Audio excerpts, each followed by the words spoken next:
Well, before we get going real quick, can we just thank the music team for just a great time of worship together? It was incredible. I got to be honest, though, when Chad was singing that first song and had all those OOOs in it, I tried to sing that myself, and I'm so glad y'all couldn't hear me because I sounded like a broken duck call over here. So thank you, Chad, for singing that correctly. But today, as we kick off, I want you to think about, have you ever had that time or moment of regret? Like you went and saw something or bought something and immediately you're like, I made a bad decision. Anybody have moments like that? Thank you for the few honest people here. Thank you, making me feel better about myself. Well, I after we got married, I was saving up. I wanted to get my own pickup truck. And so I'm saving up money, finally get enough money to buy my own truck. But I really saved up enough for maybe a down payment on a truck, not really the full price of a truck. So the ones I were looking at were a little rough around the edges, and I knew that I wasn't getting a brand new truck, but I wanted something that would at least run good and serve my family well. Well, I started looking at the internet, and then I found a good deal, right? And I was like, oh, man, we got to go check this thing out tomorrow. So my wife and I, we head to this car dealership, and it was raining, and it was kind of nasty out, but we pull into this car dealership, and it sort of looked like a junkyard. And I was like, uh-oh, this is not good. But, oh, well, I'll give them the benefit of the doubt. Let me just go check out the truck that was for sale. So I asked the guy, and he's like, oh, yeah, the truck runs great. Everything's good. Why don't you go take it for a test drive? And I was like, okay, Dad did tell me never buy, a vehicle when it's raining because you can't get out and inspect it. Well, I was like, you know what, let me just go take it for a test drive. It can't hurt. So get in the truck, take it for a test drive, and, it's raining, but it's making some funny noises. And I'm like, maybe that's just outside. It's not the truck, right? It can't be the truck. It's just got to be the wind and the rain. So I get back to the dealership, and I'm like, you know what? How about this? It's making a few, noises. Can we take some money off? And the guy's like, oh, yeah, here's the good. I was like, great. Let's sign the papers. I'll buy it today. And so I buy the truck, and, you get that funny feeling in your stomach like, yeah, this is about to go south. I had that feeling, but I ignored it. I signed the papers. I got the truck, and I started to drive home. And on the drive home, let's just say those slight noises got louder and louder and louder. And I was like, oh, man, my truck sounds like a monster truck. This is awesome, right?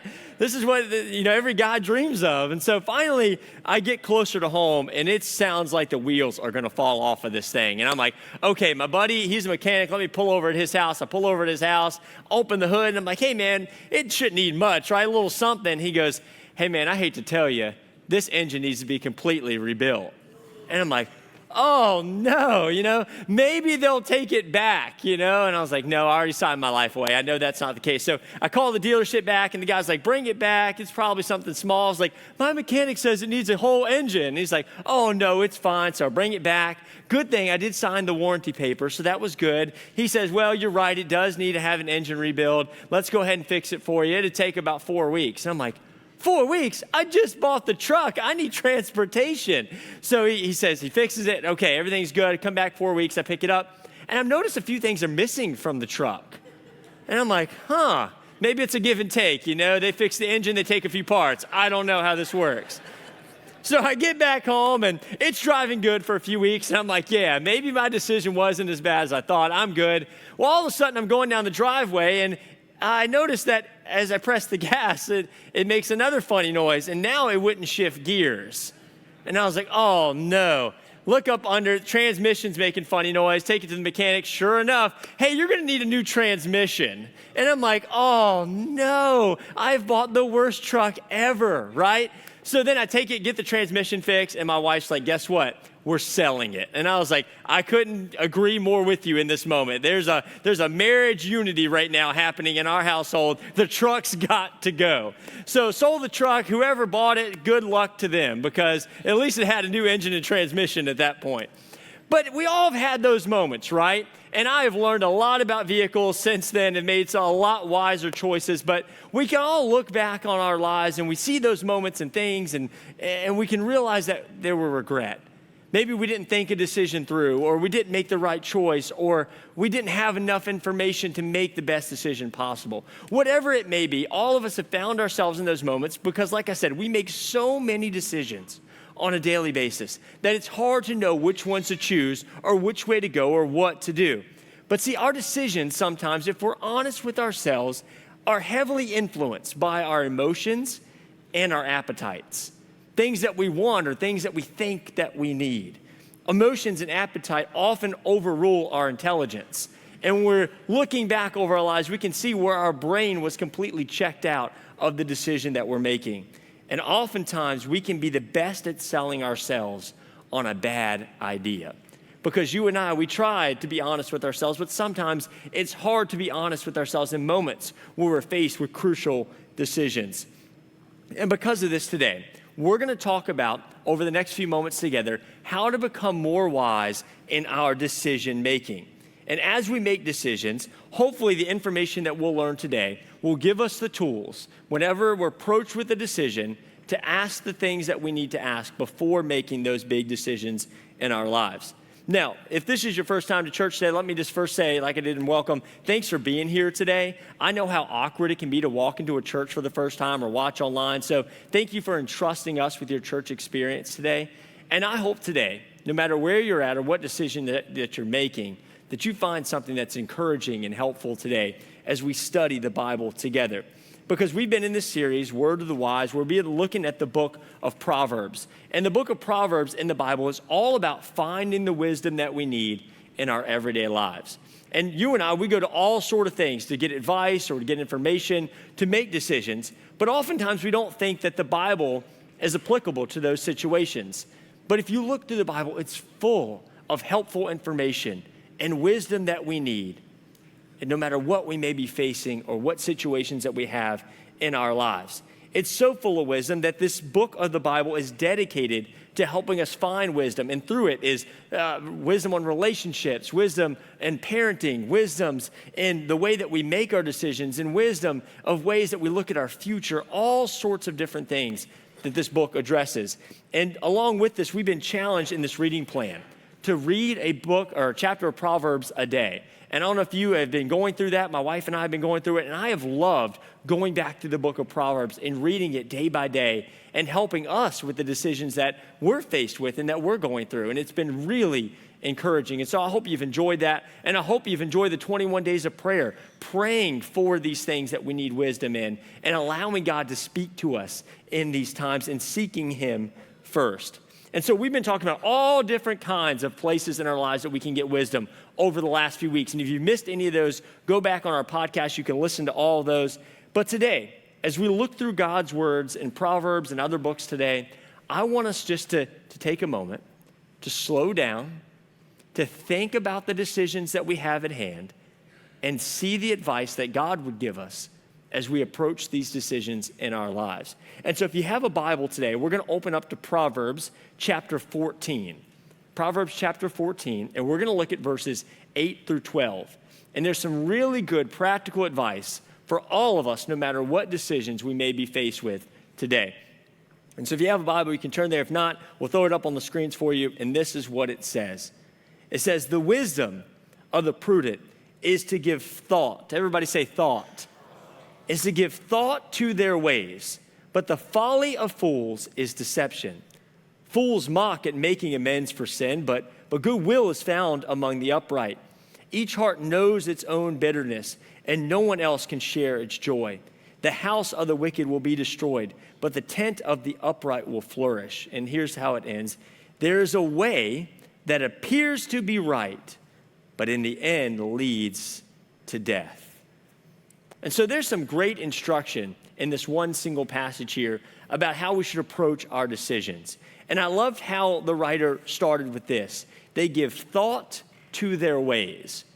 Many of us, if we look back on our lives and the moments of regret that we have about decisions that we made, it was because we didn't put enough thought or effort into it, and we ended up falling for something or doing something stupid that we wish we wouldn't have done. And so this writer gives us the idea that we should pause and really think through our decisions before we make them. But what are some things that we should do during that time? If we're going to pause and reflect and really be wise about our decisions, what are some things we should think through as we make decisions? Because like it ends, there's a way that appears right, but oftentimes can lead to death. And that's oftentimes what happens in our decisions. Something looks good or looks right, and we're like, yeah, I want that or I need that. But the problem is on the other side of that decision was something we didn't really want. And so how do we avoid that? What do we do about that when we face these decisions that are tough in our lives? A few years ago, Andy Stanley came out with this book called Better Decisions, Fewer Regrets. This has been one of my favorite go-to books when it comes to decision making because it's so simple, and he outlines a few questions in here that we should ask ourselves no matter what decisions that we're facing. So if you've never read this book, I really encourage you. We got some out in our resource station, or you can order it online. But we're going to go through some of Andy's questions that he gives us as we approach our decisions, because like Proverbs say, if we slow down and give thought to our decisions, we can be more wise in the way that we handle them. And so we're going to go through Andy's questions, a few this week and a few next week, to help us in our decision making. And hopefully these are as helpful to you as they were for me when I read this book. And so the first question that Andy asked when we're thinking about our decisions is a very easy one for us to really understand is this. Question number one, am I being honest with myself, ... And here's the kicker, really. Am I being honest with myself, really? Because it's important to learn to lead ourselves well when it comes to our decisions. And you can't lead yourself well if you're lying to yourself. And let's be real. We lie to ourselves all the time, don't we? We are so good at convincing ourselves or lying to ourselves and getting to a point to make a decision, and our whole vision and our whole decisions are clouded by all these feelings and emotions instead of really thinking through the decision that we're making. Go back to any last major decision that you made in your life. Most of the reasons that we made a good decision or not is because we are either telling ourselves the truth or we were believing a lie. And we didn't allow ourselves time to process which one our brains were consumed with. It's easier to see issues or regrets in someone else's life, right? Like, you're so good if a friend calls you up and says, hey, what should I do in this scenario? And they tell you, and you're like, well, no, duh, don't do that, right? Or do that, that's a great decision. But when it comes to yourself, you can convince yourself or you can give yourself the worst of information to make decisions. And so sometimes we just have to take a moment and pause and be honest with ourselves and say, am I really being honest with myself? Really? Like, am I really considering the truth in this situation? And it's hard to be honest with ourselves because oftentimes when we're honest with ourselves, it goes against the decision that we're trying to make, because sometimes we're about to make a stupid decision and we have to begin to tell ourselves the truth. And that word really, really comes into practice there because it allows you to really think through what you're about to do. So how are you being honest with yourself, really? And it's important to go through that question. And here's how it would look for your decisions. Think about this as I read through these. Why am I doing this? Really? Why am I avoiding them? Really? Why am I postponing this? Really? Why do I keep making excuses? Really? Why am I going? Really? Why did I choose to wear this? Really? Why did I purchase this? Really? Why did I move in? Really? You see how that takes a whole new take on our decisions? Adding this question to our repertoire of questions before we make a decision is super helpful because it allows us to get to the nitty-gritty of who we are and really think through why we're making the decisions that we're making. And you and I, the toughest ones that we usually fall for all the time are in these three categories that we don't think through enough because they're feeling-based. And it's this. It's our purchases, it's our relationships, and it's our habits. If we look back on our lives and the most regret that we have in areas of our lives, it's usually around one of these three things. It's, man, I shouldn't have bought that. That was so dumb. That truck was so stupid. Or it's that relationship I got in. I didn't have enough information, or I fell for that person, or they let me down, but I knew I saw the signs early on. Or it's that habit that we just can't break because we keep selling ourselves that somehow that habit is beneficial for our lives or our bodies when we know it's not. Now, I know this isn't an easy question to ask, and it's easy for us to say these things, but it's harder for you to take these questions into your real life and begin to add practical wisdom to your life. But I know something about you because I know something about me. I don't like living with regret. I don't like looking back on something and wish I would have thought through that decision more. And so this question really helps us determine why we're making the decisions that we're making. So take a moment and breathe before your decisions and ask yourself to be honest with yourself for a moment of really why you're doing the things that you're doing. And you may not like the things that you hear or see about yourself, but I promise you, it will help you discern whether this is a wise or unwise decision. And so if we ask that question, here's the decision that it should help us with in the end. It's this: I will not lie to myself even when the truth is hard to hear. I'm going to choose not to lie to myself anymore, even when the truth is hard to hear. That's what that question results in, if you choose to apply it to your decision making. So that's a little heavy first question, right? Y'all are like, man, this is like deep coming to church right now. But this is how it's helpful. This is how you and I get better, and you and I make better decisions.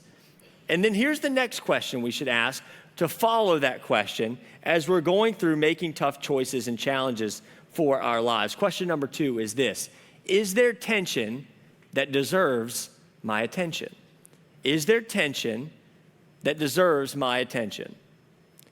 There's these red flag moments where God or the universe or something is telling us, this is a bad idea, right? Like, don't do it. Like, you've been in those moments where you're like, ugh. It's that gut feeling where you're like, this isn't probably going to end well, but we choose it anyways.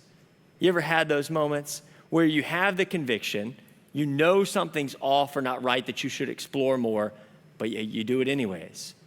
And oftentimes we're left hurt or broken or dissatisfied because of what we chose and we didn't fully think through. When these moments happen, we have to pause and don't ignore it, don't brush it off. Pause and ask yourself, what about this bothers me? And wrestle with that. What about this tension is bothering me right now in this decision? So if you're about to go on that date with somebody and there's some red flags about this person or somebody told you something, pay attention to it. There may be something there. You may be going out with somebody really sketchy, and this could help you. Or maybe before you're about to buy that thing that you think is all great, pay attention to your gut. What is it telling you? Look for the red flags and allow yourself to discern really what this could be for your life. Don't brush it off, because chances are you are trying to communicate with yourself and give yourself the truth even when the lies are filling you. And oftentimes we just don't pay attention to it. And sometimes it's great when someone else, we bring into the conversation, we ask somebody that we trust or a peer or a close friend or a parent, say, hey, what is it about this that seems off to you? And pay attention to what they say, because they may be seeing something from a different angle that you're not seeing, and be able to help you get the clarity that you need. And so for all of us, we have to pay attention to the tension when it comes into our lives to gain the clarity of thought that we need to be wise in the decisions that we're facing. And when we do this, this helps us really come to grips with why we're making the decisions that we're making. And so we pay attention to the tension. That's the question we ask. Here's often the results of that could happen. I will pause, even when I can't pinpoint the cause of my hesitation, and I will explore rather than ignore my conscience. I'll take time to explore why I'm feeling the way I'm feeling. And sometimes you have to do this even in your marriage or even with close friendships or whatever. If you're feeling off about something, let the other person know, hey, there's just something off about this. And pay attention to that, and then explore why you're feeling it. This will help you in your choices, and hopefully it will lead you to making less decisions that result in regret. And then the last question that you and I need to ask, but this one definitely is what this whole series has been about, is this. Question number 3. What is the wise? Everybody say wise. Just making sure you're with me. What is the wise thing to do? Seems like a no-duh thing, right? Like we should ask, what's the wise thing to do? But how many of us actually ask that when we come to a decision? It's more like, I want this, or I need this, or this is going to be awesome, or this is going to help this. We don't say, but what's the wise thing to do? Because just because you like that thing, can you really afford it? Or just because you want to go out with that person, is that really the right person for you? Or maybe you want to go do that thing, but is that really the wise thing for you to do right now in this season of your life? These are great things for us to think through. What's the wise thing to do? Because our greatest regrets are preceded by a series of unwise decisions. And as we reflect on our regret, it's oftentimes because we didn't choose the wise thing, we chose what we wanted. And those two conflict each other when it comes to our decisions. And so we need to be honest with ourselves when it comes to these moments in our lives. What's the wise thing to do? And I know it's not easy. I know it's not fun to ask the wise thing to do because often it hinders us from what we really want. But sometimes it brings the clarity that we need. And so here's the decision you and I will choose to make when we choose to ask this question and are honest with ourselves. Decision number 3, I will do the wise thing even when it's not the easy thing. I'll do the wise thing even though it's not the easy thing. And so these are great questions for us to ask when we're faced with decisions.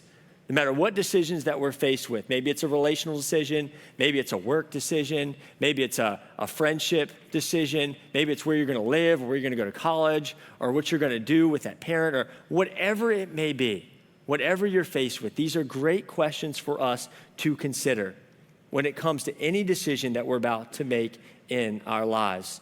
Am I being honest with myself? Really? Am I being honest with myself, really? Is there tension that deserves my attention?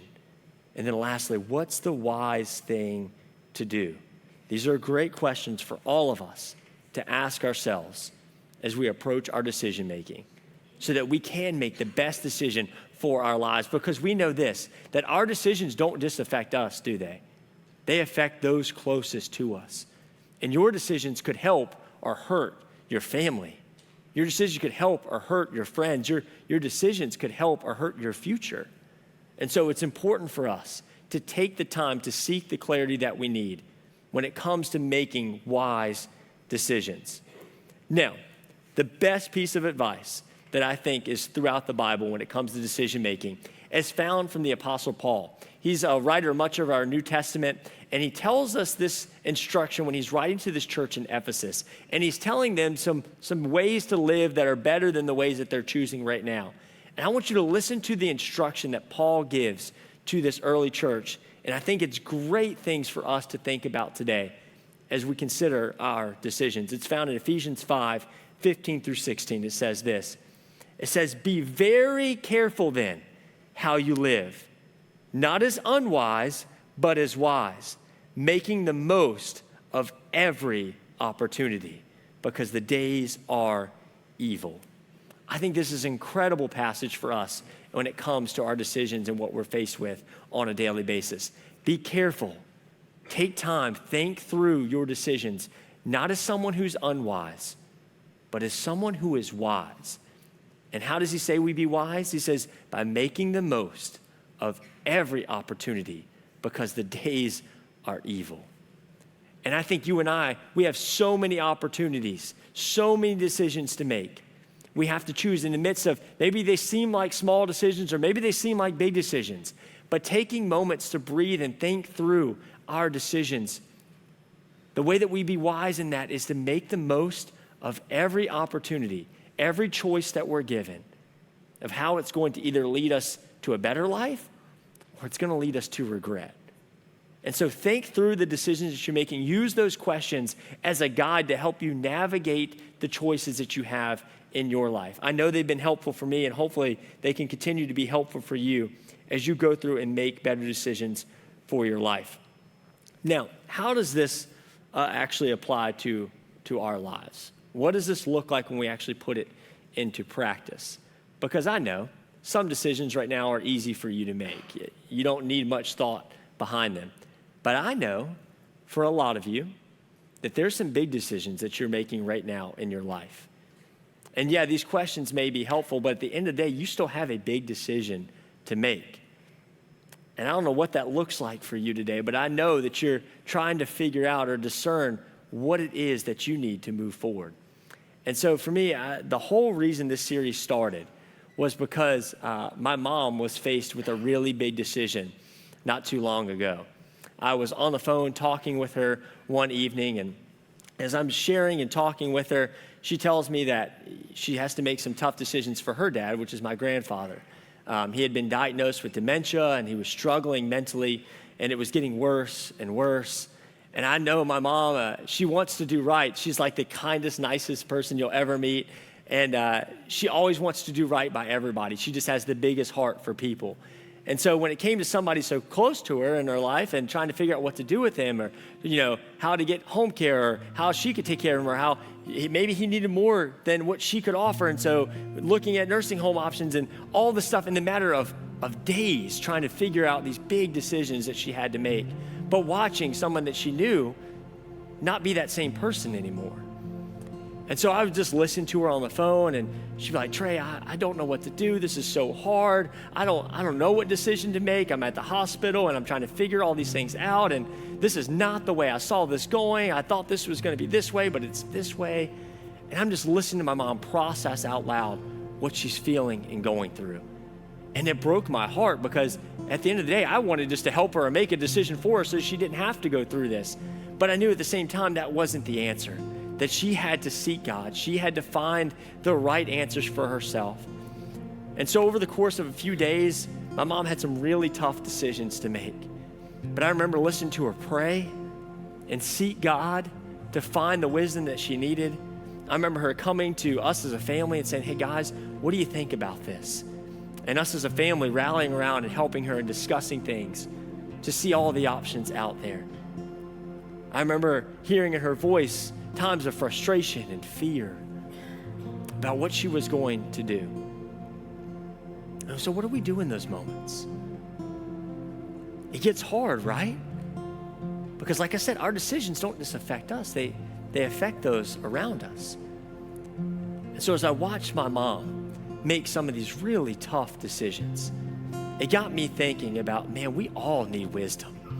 We all need help when it comes to these tough areas in our lives where we don't know what to do. And that's why I love that God tells us when we struggle with wisdom, when we don't know what to do, that He's right there to help us, that He wants to hear us and listen to us. He wants to help guide and navigate our paths. He wants to help us discern the days ahead.